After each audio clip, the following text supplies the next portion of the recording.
Alors, je ne vais pas vous expliquer tous les détails hein, des étapes du deuil. Ça, c'est vraiment quelque chose qu'on travaille en coaching, mais je voulais quand même vous les résumer parce que c'est important de savoir où vous en êtes, ou si vous avez une personne chère qui traverse cette période, vous pourrez peut-être mieux la comprendre aussi.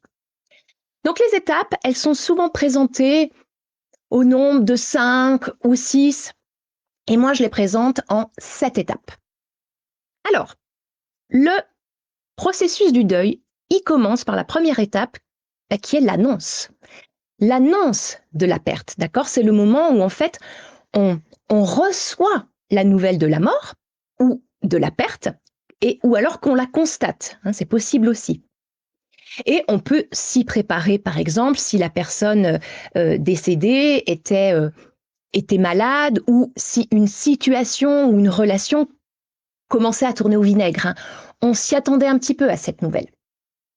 Mais ça n'empêche pas, même si on s'y attendait, que derrière, il y a la deuxième étape qui est le choc, la douleur en fait qui suit l'annonce. C'est une phase où il est difficile d'accepter la réalité de la perte. Et ça se traduit souvent ça peut être des douleurs physiques, ça peut être un effondrement, ça peut être aussi de la confusion, de l'incrédulité. Voilà. En fait, la personne, elle réalise mentalement, mais que partiellement. Le cerveau, il peut disjoncter. Et la personne, elle peut faire des choses qui paraissent dingues ou inappropriées pour les autres. Moi, je me souviens pour mon grand-père, dont j'étais très proche, j'étais dans le déni total pendant plusieurs jours. J'étais focalisée, je me souviens à l'époque, sur l'apprentissage de bracelets brésiliens. Je ne sais pas si vous vous souvenez ce que c'était ces petits bracelets, mais voilà. Pendant pratiquement une semaine, je voulais absolument apprendre les bracelets brésiliens. Vous voyez, donc, plus en fait on est proche émotionnellement de la personne, eh bien, plus le cerveau il peut disjoncter. Voilà. Ça, c'était la deuxième phase. La troisième phase, eh bien, c'est la colère. C'est lorsque la réalité de la perte, eh bien, elle commence à s'installer vraiment. Et cette colère, eh bien, elle peut être dirigée contre les autres ou la personne décédée. On peut par exemple ressentir de la colère contre les médecins, s'il y a eu une histoire comme ça, ou une autre personne. Ça peut être Dieu ou d'autres facteurs extérieurs, parce que chercher un coupable, c'est une sorte de fuite. C'est en fait une sorte d'échappatoire à la douleur.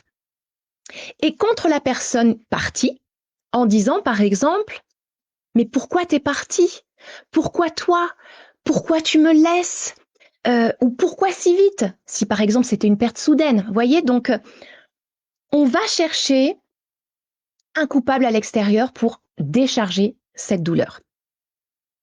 Et cette douleur, cette colère, elle peut aussi être dirigée contre soi-même pour des choses non dites ou non faites, ou au contraire des choses dites ou faites. Cette phase, c'est une partie normale du processus du deuil, parce que la personne qui reste en fait, eh bien, elle se retrouve avec la charge de la réalité de la vie sans elle. Et cette colère, eh bien, elle permet d'extérioriser une partie de la douleur. Et malheureusement, beaucoup de personnes restent piégées dans cette phase, parfois sans s'en rendre compte, que c'est dû à la perte de cet être cher. Et c'est là que c'est pas bon. C'est là que c'est pas juste pour vous, en fait. La quatrième phase, c'est la négociation. Dans cette phase, on essaie souvent de retarder ou de minimiser la colère en négociant avec la situation. Alors, il peut y avoir plein de choses. Hein. Ça peut inclure des pensées comme si seulement j'avais fait ci, ou je ferais n'importe quoi pour que ça change. On peut également faire des promesses au ciel ou à une puissance supérieure en échange du retour du défunt. Ça, c'est un exemple typique de cette étape. La cinquième étape, eh bien, on y vient, c'est le chagrin, la tristesse, voire même la dépression. C'est vraiment une phase qui est marquée par un profond désespoir.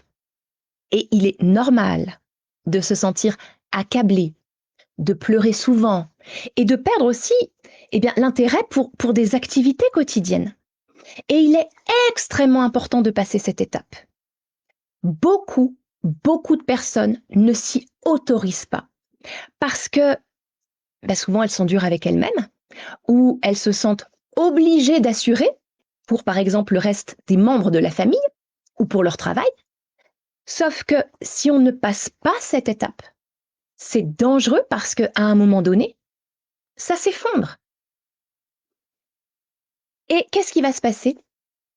Ça risque en fait de s'exprimer d'une autre manière, à travers le corps, avec des maux, des maladies, comme par exemple de l'eczéma, du psoriasis, des cancers, en fait des pathologies qu'on appelle somatiques en fait. Donc, si vous êtes dans cette phase, ou quand vous serez dans cette phase, si à un moment ou un autre ça arrive à tous. Je vous propose vraiment de vous autoriser à être vraiment dans cette phase-là et d'exprimer votre colère, d'exprimer votre tristesse, d'exprimer votre désespoir. Pleurez, criez, écrivez, faites tout ce qu'il faut pour sortir ça. C'est difficile, je sais très bien aujourd'hui de crier par exemple, parce que finalement on se rend compte qu'on est toujours entouré, hein, il y a toujours des voisins quelque part. Donc, je sais pas, allez en forêt, prenez votre voiture, allez vous isoler et crier dans votre voiture. Ça va vraiment vous permettre de lâcher. Voilà. La 6e phase, on y arrive enfin, mais il faut vraiment passer les 2 étapes précédentes, c'est l'acceptation. Ça ne signifie pas que l'on est guéri de la perte, mais qu'on accepte la nouvelle réalité. En fait, ça permet de commencer à vivre avec la perte, à vivre sans la personne, d'accord? Et du coup, de trouver un nouveau sens à la vie. Dans cette phase, en fait, on accepte que c'était quelque part le choix de cette âme. Hein. Elle a son libre arbitre, on en avait déjà parlé. Et si c'est par exemple le deuil d'une situation, c'est pareil. Hein. Accepter que ça fait partie d'un plan pour apprendre des leçons essentielles, pour comprendre ce qu'il s'est passé et repartir sur autre chose pour être peut-être plus en cohérence avec nous. Et puis bien sûr, si c'est une évolution de nous, une partie de nous, d'accord, de notre moi, qui, on se rend compte que c'est plus nous, tout simplement accepter que tout n'est que changement. Et même si, au passage, on s'éloigne de certaines personnes qui ne comprennent pas ce changement ou qui ne suivent pas ce changement, ça peut être dur, mais vous ne vibrez juste plus à la même fréquence, c'est tout. Et c'est de l'amour pour vous-même.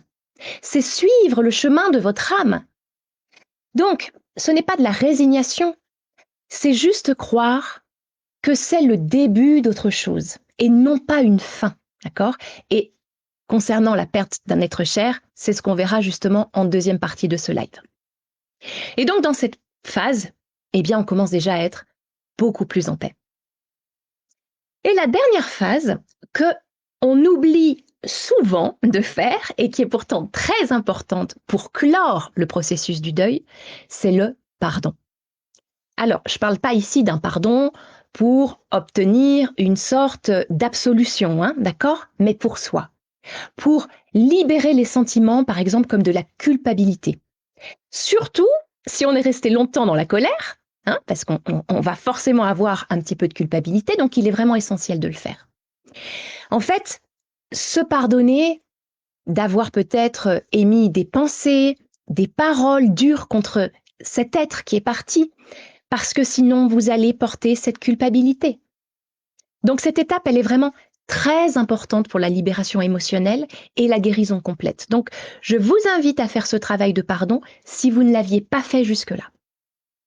Alors ce qu'il faut comprendre aussi, hein, c'est que le deuil, c'est pas un processus linéaire, d'accord? Ça peut déjà varier d'une personne à l'autre et ça peut être cyclique.